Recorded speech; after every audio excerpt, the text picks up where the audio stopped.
All right, y'all, welcome back to the channel and to another story time. We're just going to jump right in while I am tagging this box truck. It's O scale because I was doing some O scale at one point, but I tagged the MF Doom and I just want some visuals with the story. We're going to go right into basic training. Now, this is probably going to be maybe a 2-3 part, and maybe not back to back, but there's going to be some, I don't know, basic training is so much jammed in there. Excuse me. But I'm going to start from maybe when I was at the hotel to get down there, or at MEPS station. I'm not sure which one, but I got my notes because there's a lot I was writing down, and I just want to try and bring you with me to this experience. It's an experience. It literally has changed my life. Basic training by itself, hands down. I've been to combat. We've talked about a little bit of that, maybe. Anyway, that also changed my life. But to get someone or a group of someone's to fit them in a square peg, and you got different shapes of different people, meaning not just their body weight or nothing like that, just your mind, and for a system to get them all at the end of this training to go in one direction. It's mind changing. There's a lot to go with that, but yeah, I'm gonna just start with MEPS station. And what happens is the military, they'll ship you down to whatever base you're going to. In my case, it was Fort Benning. They do all that at night to disorient you, and then you get there and you just have no idea of what's going on. You're just literally a number amongst thousands of other numbers. And honestly, I was terrified. I think that was when I really known I fucked up. This is not what I had in mind. But it wasn't like, I gotta get out of here. I just knew, like, what did I get myself into? So you at MEPS, it's all type of other people down there from all over the world, all over the United States. And you get your gear. So you get your uniforms, underwear, t-shirt, boots, hats, jackets, all that stuff. And then you go to get shots. So that's then one morning you wake up, and in the military, there's this phrase called hurry up and wait. Man, so there'll be a few things that I take from just my military experience, my life experience. There's always a lesson you try and learn at the end, right? Hurry up and wait is one of those things. So they push you to do something really fast, and then you just got to wait until it's your turn or it's your time. We stood in parade rest a lot. I mean, hours on end. I'll probably for those that don't know, parade rest is where a soldier is not to salute, but he's got his hands behind his back and just standing there in formation, waiting for something. And we waited a lot. But the next morning we get our uniforms on and we go to this other building. I guess it was the clinic. And there are,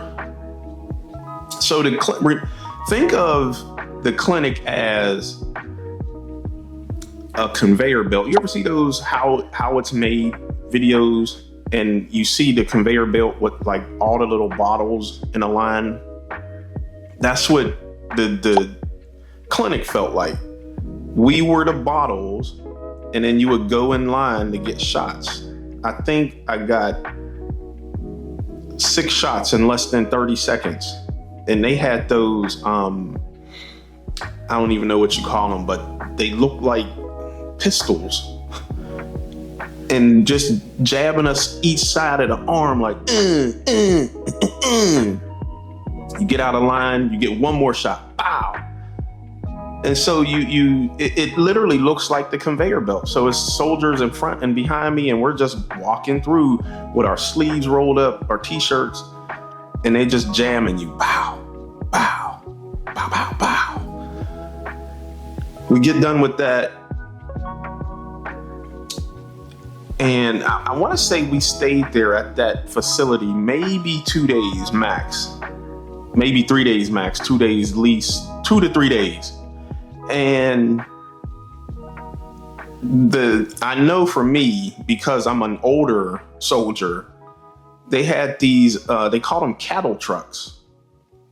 Literally exactly what that is. If you ever seen on a highway where they're transporting cattle to another farm, from one farm to the other, or whatever the case is, or horses, like, so those drawn horse trailers, that's what they stuffed us in, with our duffel bag, our regular bag of, I think you was just supposed to bring one night of sleepover clothes, if that, but, and you and your gear. So it was literally arm to arm, and we just in there rocking back and forth, trying to hold on and bumping each other.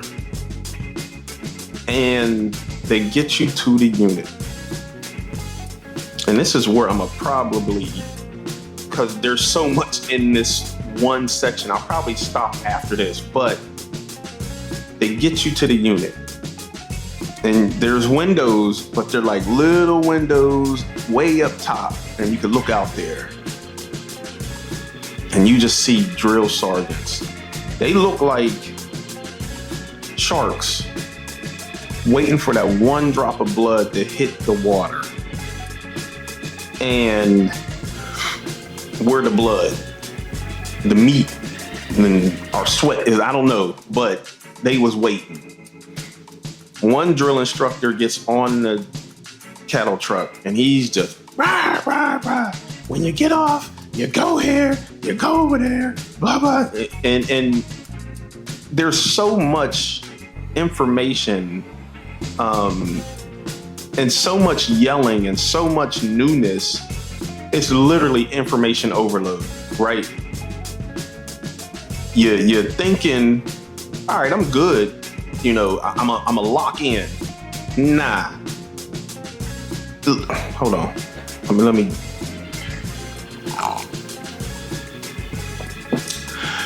There is no locking in. I don't care what you, unless you were like an older soldier. So we had a couple of those dudes. Side note, I feel like they were plants, like CID or something like that, but ain't no locking in, man.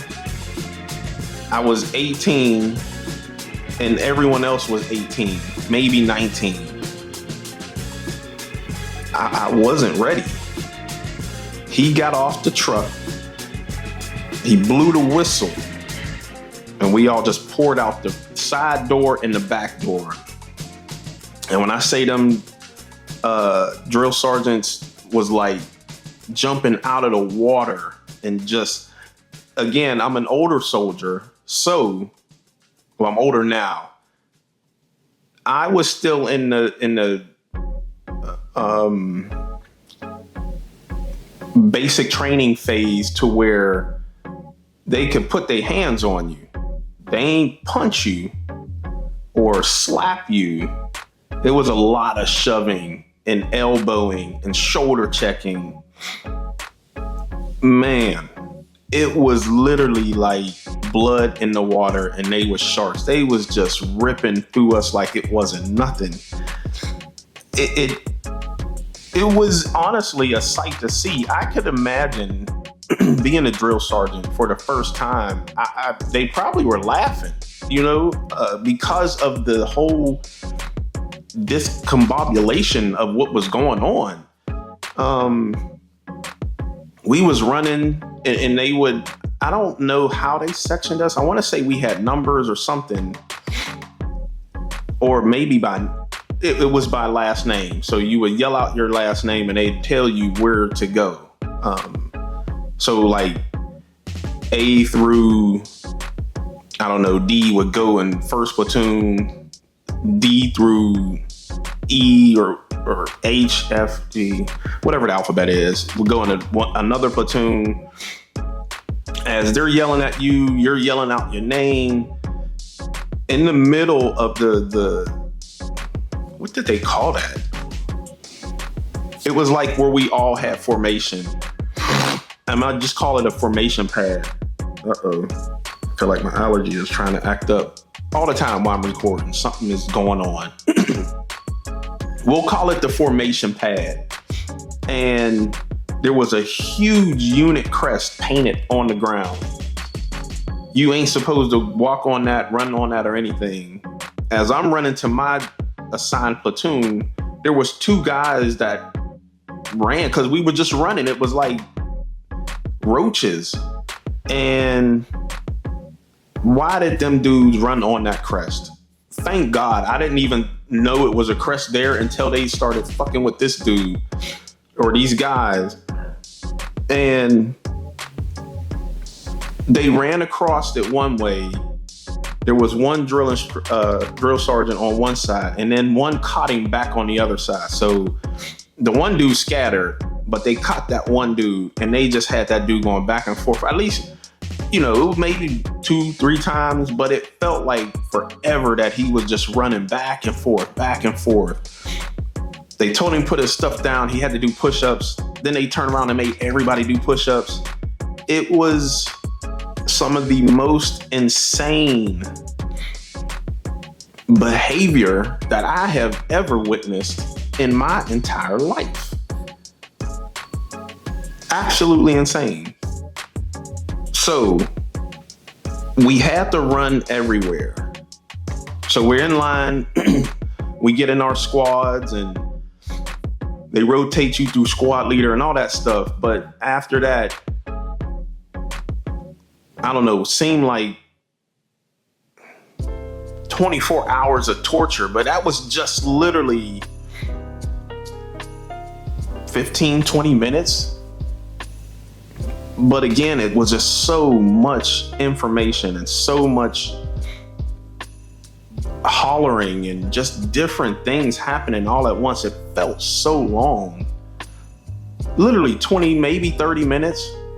We go up, we get assigned our beds and all that stuff. And that's just another crazy part, right? Like I said, I think for me, the main thing is each of those very impactful moments, I did take something away from it, right? When we get our beds, you literally, everyone's bed has to be made the exact same way. If you don't know, you better ask your battle buddy. If he don't know, y'all better ask somebody, the platoon sergeant, someone, platoon leader, because if one bed is out of whack, like the 45-degree angles, the tightness, literally you have to bounce a penny or something off of there. We would go downstairs for formation, we come back up, all of the bunks is flipped over. Did you just hear what I said? All of the bunks. So there's 20 people on one side, 20 people on the other side. And that's just half of the barrack, the where you sleep. On the other half, there's 20 people down there and there's 20 people. So it's like foot to foot, right? 20, so that's 40. And you got another 40. So I'm in this bay with 80 motherfuckers, yo. Like, can you imagine 80 bunks being flipped over?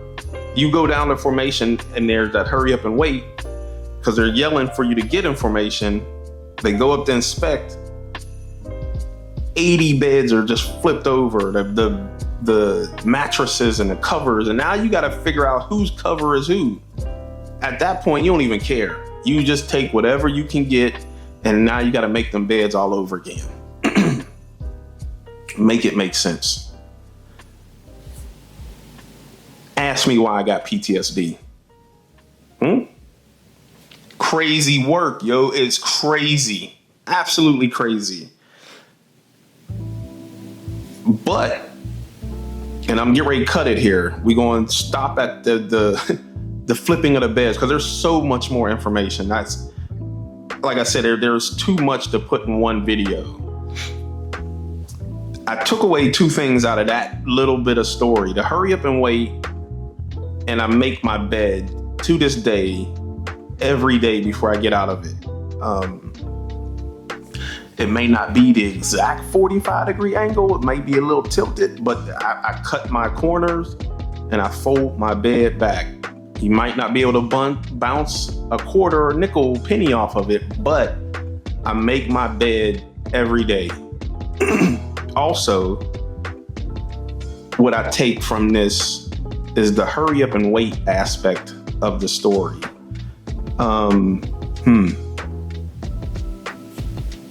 In the military, if you're 10 minutes early to a time, let's say 1,400 hours, if you're 10 minutes, you're early. If you on time, you're late. If it's 10 minutes after or anytime after 1,400 hours, don't show up. You're going to get cooked. You're going to get cooked. So 10 minutes prior to your appointment, you're on time. You're a little early. You good. 1,400, and you get there right at 1,400, you're late. You're late. You be like, oh, I'm good. I arrived. No. 10 minutes after, you better not come down them steps because you're going to get smoked every time. And that is one of those things that's etched in my brain. You know, I've done a lot of other jobs in my lifetime. And the amount of people I look at that come in either right on time or late, I don't know. That just, it really grinds my grits. Anyway, that's it for story time to this, what we on 3? Episode 3 of story time, I think. But that's it. I'm gonna close this out with maybe a talking head. Do I really need to do that? Yeah. I'm gonna close this out with a quick talking head, and then we will see y'all next time. Story time. I really hope you guys are enjoying this. Story time is a lot for me and a lot for you all, as well as other veterans too, right? So I want this to be something that other veterans could like pick up and be like, hey, I can do this hobby, I can do that hobby or whatever, to kind of let that, especially if they've been to combat. Trains has been that thing for me. I'm working on something to hopefully do some modeling classes with other veterans at the VA and stuff like that. So I appreciate y'all for hanging out and making it that far. Like I said, it's probably going to be a couple of parts with that basic training. That was literally a very quick snippet of basic training. Was 9 weeks, I think, and then another few weeks for MOS training, infantry. Anyway, I want to thank my Patreons. Thank y'all. I appreciate it. I really do. I really, really do. I love y'all, man. Right here, right in the fields. Look, check out whatever YouTube is telling you to do. And I'll see y'all next time. I got a layout update that will be the next video. So stay locked in. Name has been changed. The model veteran, that's what I'm rolling with. Let's go.